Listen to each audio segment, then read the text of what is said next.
sommaire de ce 19h30 en Côte d'Ivoire, le ciel s'éclaircit encore un peu plus pour Laurent Gbagbo et Charles Blé Goudé. L'ex-président ivoirien et son ancien ministre de la Jeunesse, acquittés par la Cour pénale internationale, peuvent rentrer en Côte d'Ivoire quand ils le veulent. La décision a été prise par le chef de l'État ivoirien en Conseil des ministres mercredi. Vous entendrez Alassane Ouattara.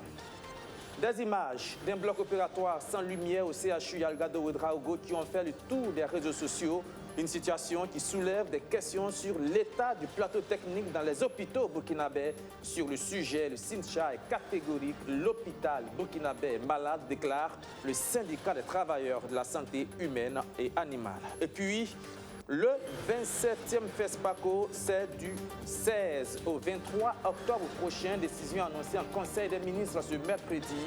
Le Festival panafricain du cinéma et de la télévision de Ouagadougou avait été reporté depuis le mois de février dernier pour cause de Covid-19. Eh bien, du 16 au 23 octobre prochain, les rideaux vont s'ouvrir sur le 27e FESPACO.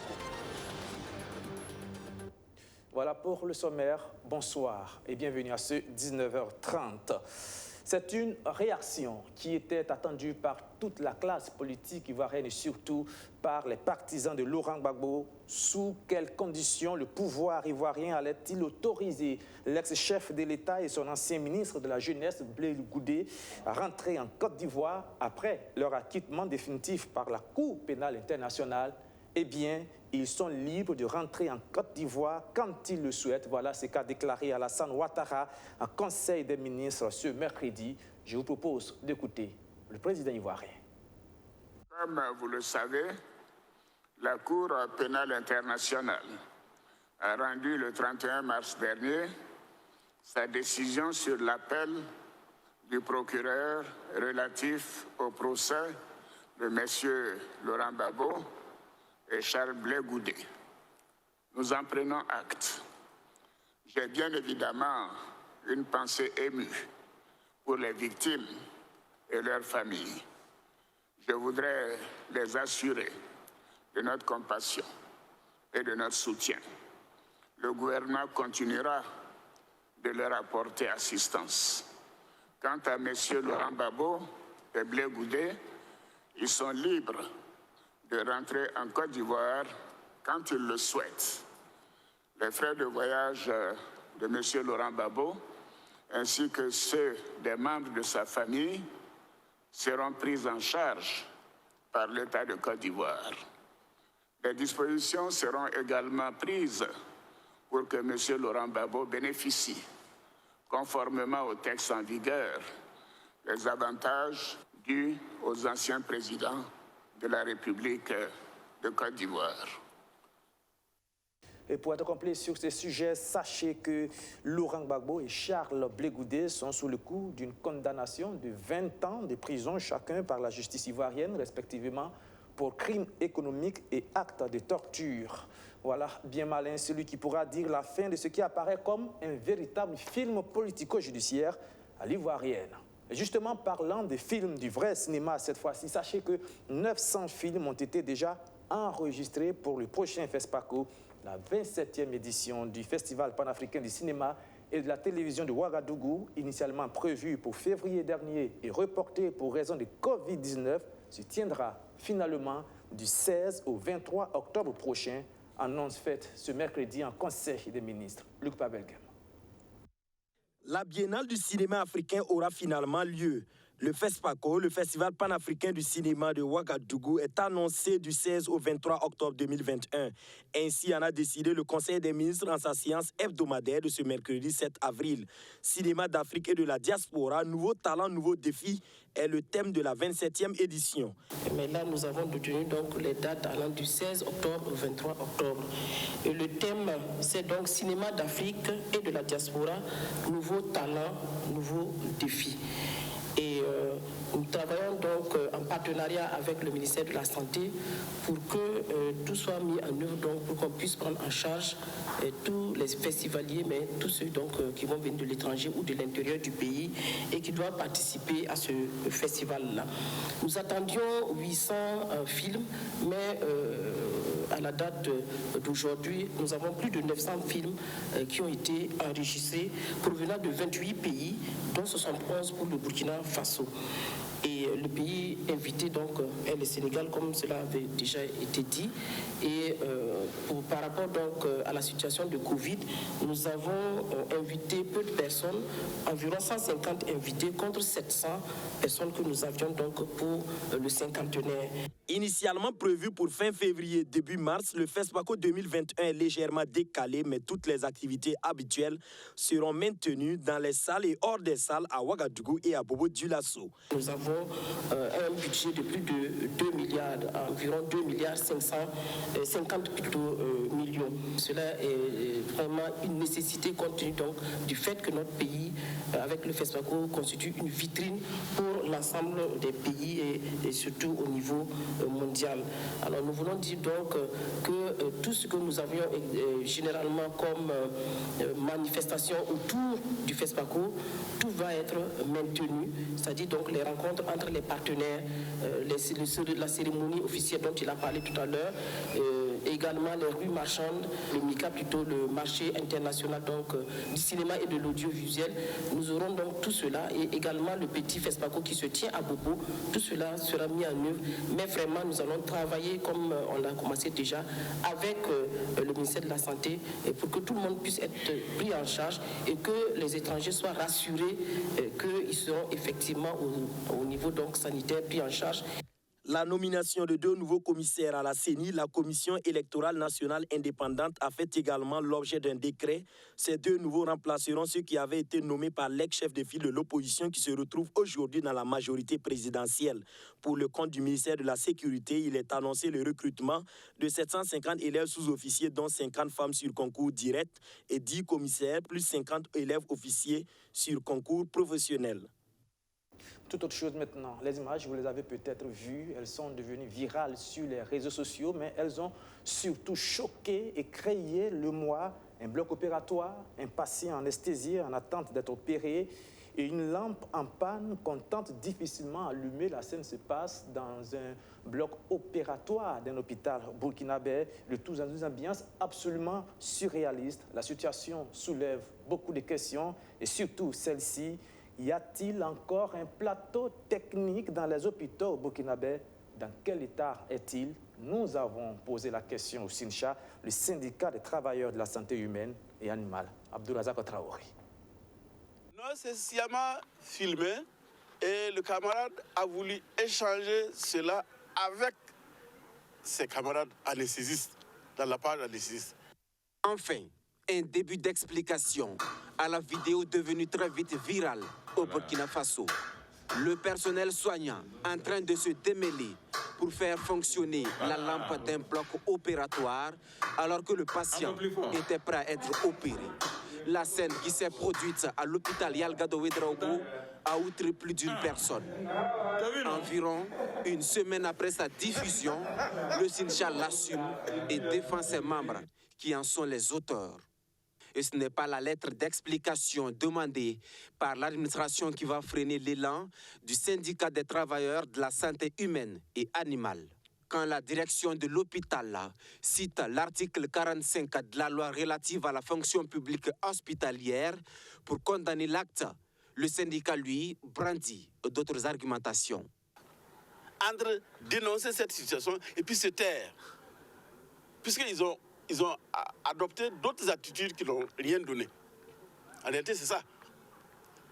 Donc, est-ce qu'il faut se taire et puis laisser continuer ou bien il faut faire quoi? Pour moi, si moi j'étais dans le bloc là et qu'il fallait recommencer, j'allais le refaire. Voilà.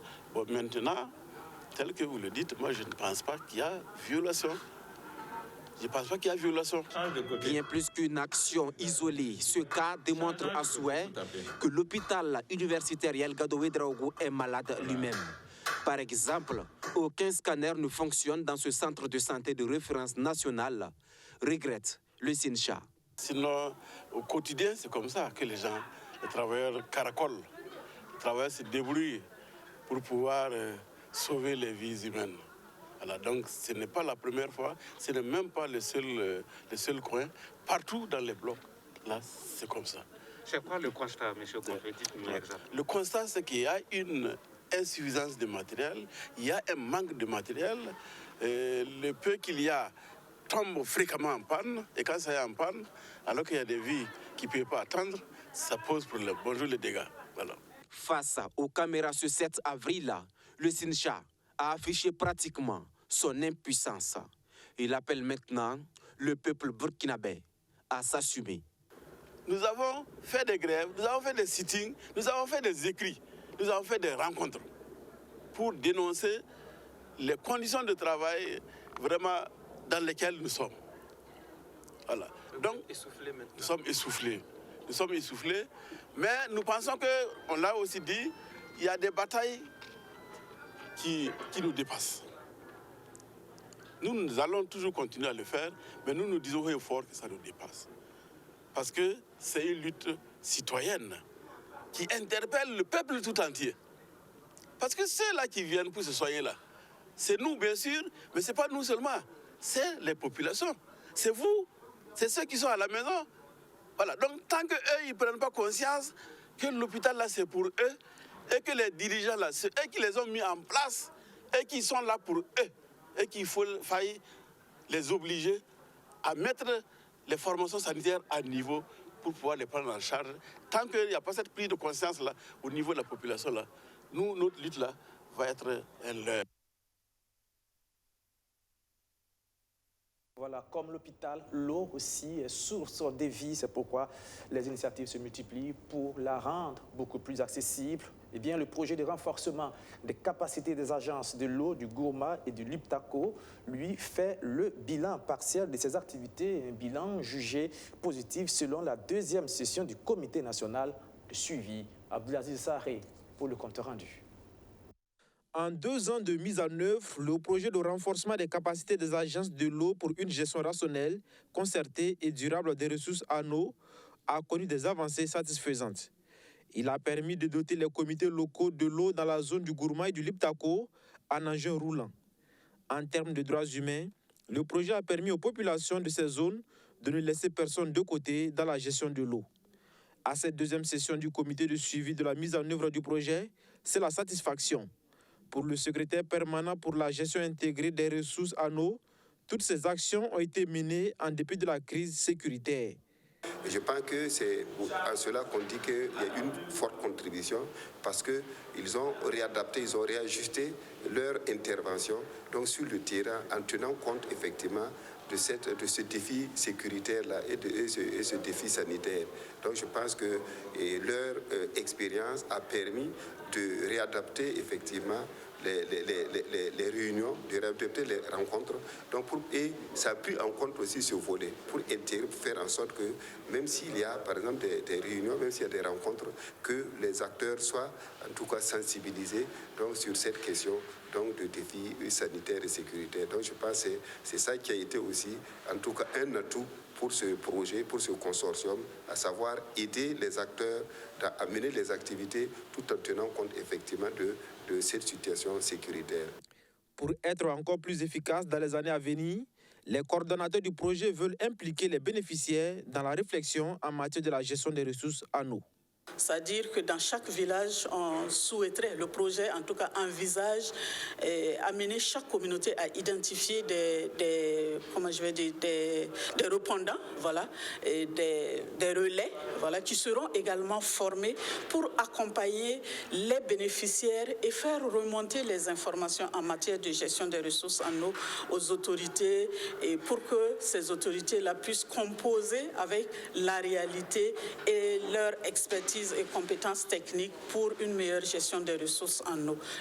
Le projet de renforcement des capacités des agences de l'eau pour une gestion rationnelle, concertée et durable des ressources en eau a une durée de 4 ans. Il est mis en œuvre par un consortium et financé par l'Union européenne.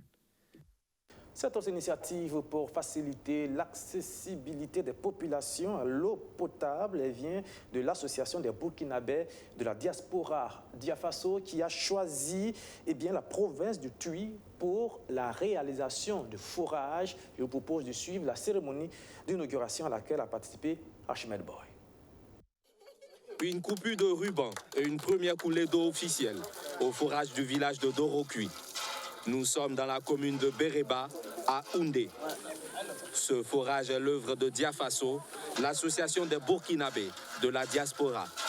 Née en novembre 2018, suite au Forum national de la diaspora, l'association a lancé une collecte de fonds en vue d'investir dans des projets de développement. Ceux qui étaient convaincus à leur retour au niveau de leurs différents pays ont sensibilisé nos compatriotes qui ont effectivement adhéré et donné chacun 1000 francs, d'autres 50 000, d'autres 100 000, 200 000, etc. Et c'est ce qui nous a permis d'avoir pour la réalisation du premier projet un montant d'environ 9 millions, ce qui nous a permis de faire les deux forages, c'est-à-dire à Dorokuy et à Tobenkora. Alors pour l'année 2020 également, il y a eu des cotisations, mais avec la Covid-19, il y a eu un peu de ralentissement. Avec cette réalisation, les femmes du village ne feront plus 5 km pour aller chercher de l'eau. Le soulagement est total.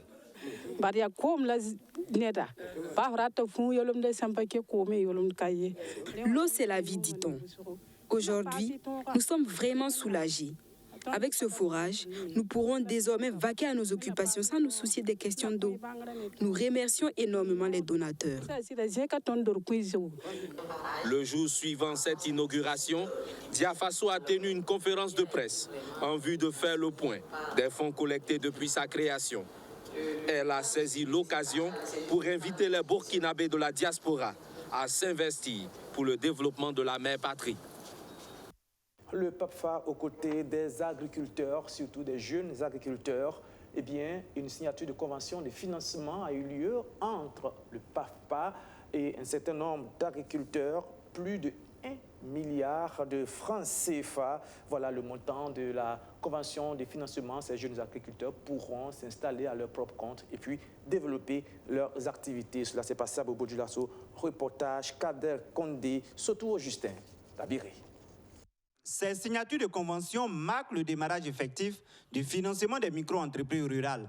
Une convention tripartite signée entre les bénéficiaires, les institutions de finances et microfinances et le projet d'appui à la promotion des filières agricoles PAFA.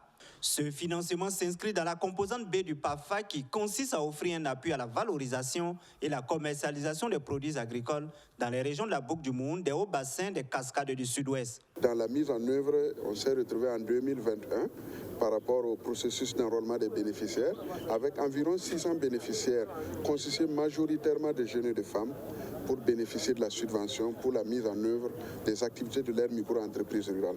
Donc c'est environ 1,2 milliard qui seront remis aux bénéficiaires, aux promoteurs, pour pouvoir poursuivre les activités de promotion de l'air dans le cadre des filières pour lesquelles elles ont été ciblées. Ce sont 663 micro-entreprises rurales d'une valeur de 1,190 milliard de francs CFA qui sont prévues pour être financées. Elles ont été sélectionnées en 2020 dans les filières riz, sésame, niébé et le maraîchage à travers des maillons de commercialisation. L'appui vient en tout cas apporter une concrétisation de nos idées de projet. En tant que jeunes chercheurs, nous avons pas mal de projets et cet appui-là vient en tout cas nous soulager et faire de nos rêves une réalité. Voilà, nous assurons que les fonds alloués seront bien évidemment bien utilisés, voilà, pour réaliser nos projets et qu'on va apporter une plus-value, voilà, à la filière agricole.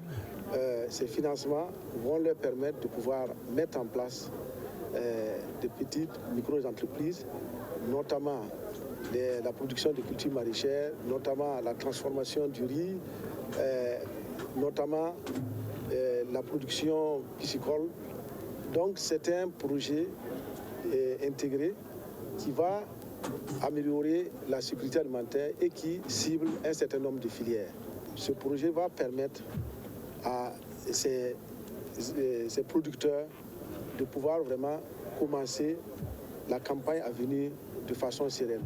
Le montant des micro-projets à financer varie entre 750 000 francs CFA et 3 500 000 de francs CFA en fonction des besoins des promoteurs. Mis en œuvre sur la période 2018-2023, le projet d'appui à la promotion des filières agricoles a un coût total de 40,1 milliards de francs CFA, financé par le Fonds international de développement agricole FIDA, le gouvernement burkinabé, l'OFID et les bénéficiaires. Le Burkina Faso fait face à de nombreux défis en matière de gestion durable de ses ressources naturelles. Le taux de déforestation, par exemple, se situe entre 0,2 et 1% par an. Et bien, pour faire face à ces difficultés, le pays bénéficie d'un montant d'environ 4 milliards de francs CFA dans le cadre du projet de gestion décentralisée des forêts et espaces boisés. Mais voilà, à 3 mois de la fin du projet, encore 1,5 milliard n'ont toujours pas été dépensés, de quoi susciter l'interpellation des acteurs concernés par le ministre en charge de l'Environnement, Arsène Konditamde.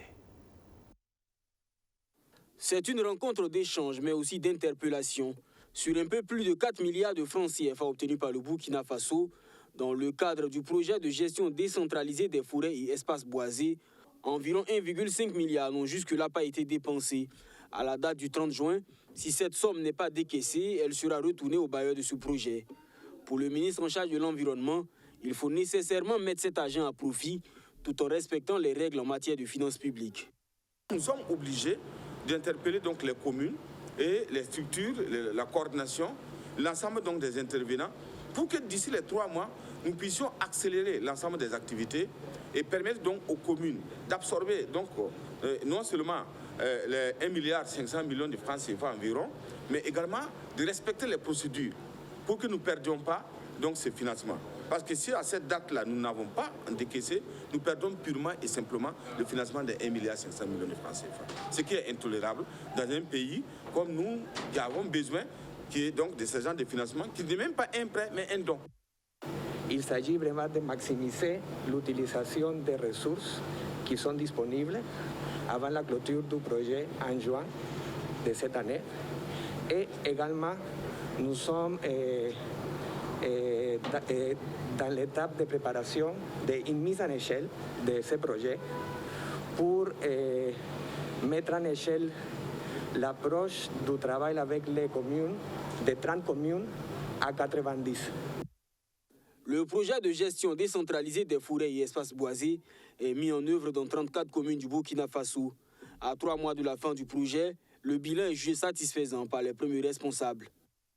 Et sur le plan physique, nous pouvons retenir donc au profit des différentes communes tout compte fait. Nous avons près de 71 espaces de conservation qui ont été actuellement identifiés et aménagés. Il faut noter également des aménagements de bas-fonds, parce que vous savez que c'est un projet intégré et ça prend en compte donc tous les besoins des populations. À ce titre-là, nous avons près de 75 hectares également de bas-fonds qui ont été aménagés déjà à ce stade, avec d'autres qui sont en cours. Également, au niveau des aspects pastoraux, nous avons aujourd'hui près d'une trentaine de parcs à vaccination. Ces réalisations ont été possibles grâce à un taux de décaissement moyen de 88%, soit 3 920 milliards de francs CFA sur 4 440 millions de francs CFA pour les financements initiaux. C'est une profession qui est en plein boom, le coaching, que ce soit pour les affaires ou pour d'autres domaines encore. Eh bien, l'un d'entre eux, ces coachs qui sont beaucoup dans la place maintenant, s'appelle Zach Mwekassa. Depuis quelques jours, il est à Ouagadougou. Eh bien, il a tenu sa dernière conférence de presse le 3 avril dernier. Il avait en face de lui des entrepreneurs et des porteurs de projets venus pour écouter son message. Il a surtout insisté sur l'importance de travailler sur son mental. Arsène Konditamde. C'est devant un public assez sélect que Zach Mwekassa entame ce 3e jour de conférence à Ouagadougou. Face à des entrepreneurs et des porteurs de projets, il vient parler d'optimisation du mental. Pour le conférencier, à chaque homme sa destinée et seule son attitude lui permet d'atteindre ses objectifs. L'homme choisit ce qu'il devient. C'est vous qui choisissez. Malheureusement, ceux qui réussissent se reconnaissent qu'ils sont le fruit de leur mental. Beaucoup disent « Ah, c'est la politique. Ah, vraiment, les gouvernements, ils volent le peuple. Ah, mon père était mort trop jeune. Ah, ma vie, on n'avait pas d'argent. » C'est vrai, c'était difficile. Mais n'y a-t-il pas des gens autour de vous qui ont vécu les mêmes difficultés que vous, qui ont eu les mêmes problèmes que vous, qui sont vécus dans les mêmes conditions que vous, mais qui sont devenus gens, qui ont évolué, progressé? Aux côtés de Zach Mouikassa, le docteur Claudel Noubissi était aussi de la partie. Médecin de formation, très tôt il prit goût au monde des affaires et lance successivement plusieurs entreprises.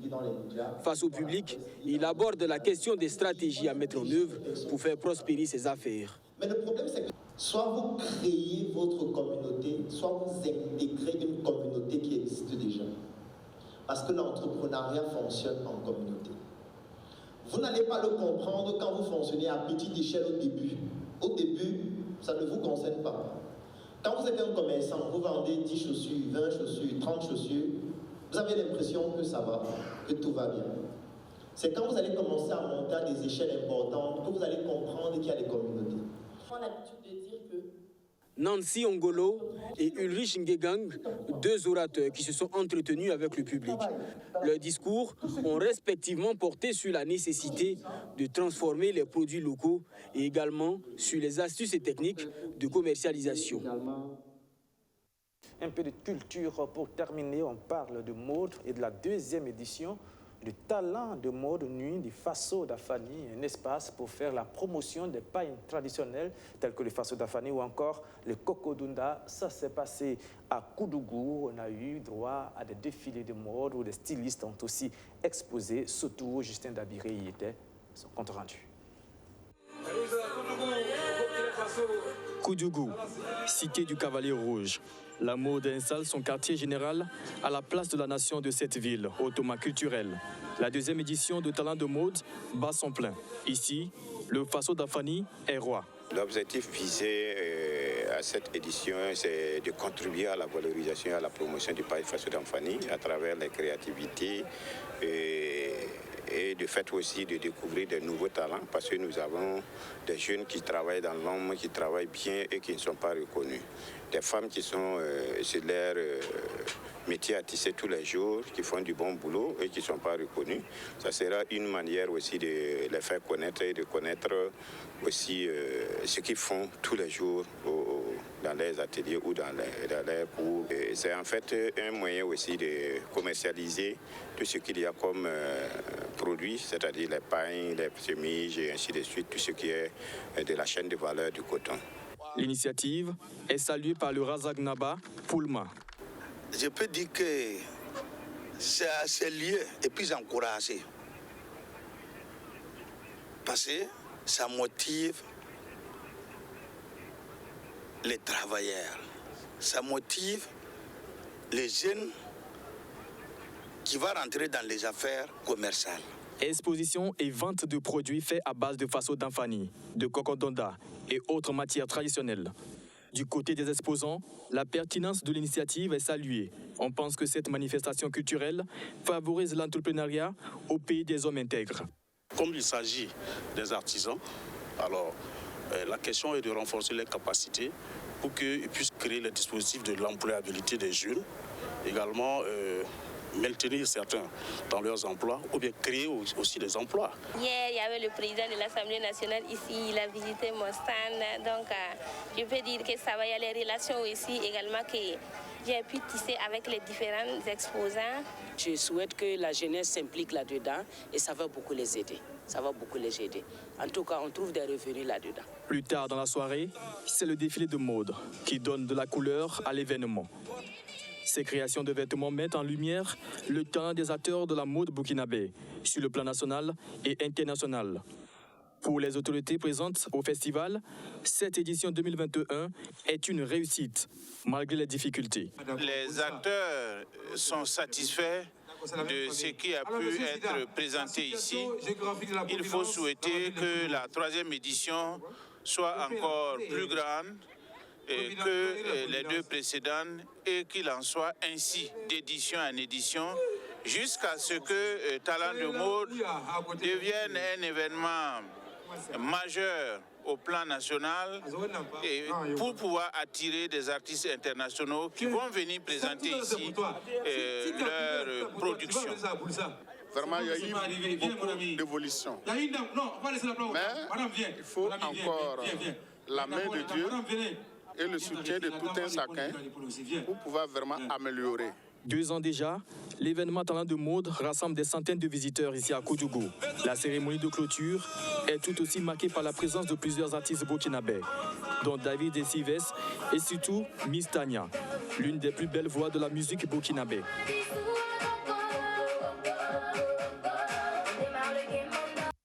Voilà, vous avez bien reconnu la voix de Justin Amonto, c'est lui qui a signé ce reportage. Et c'est ici que prend fin ce journal. Merci de l'avoir suivi. Et puis, à demain, 19h30. Bonsoir.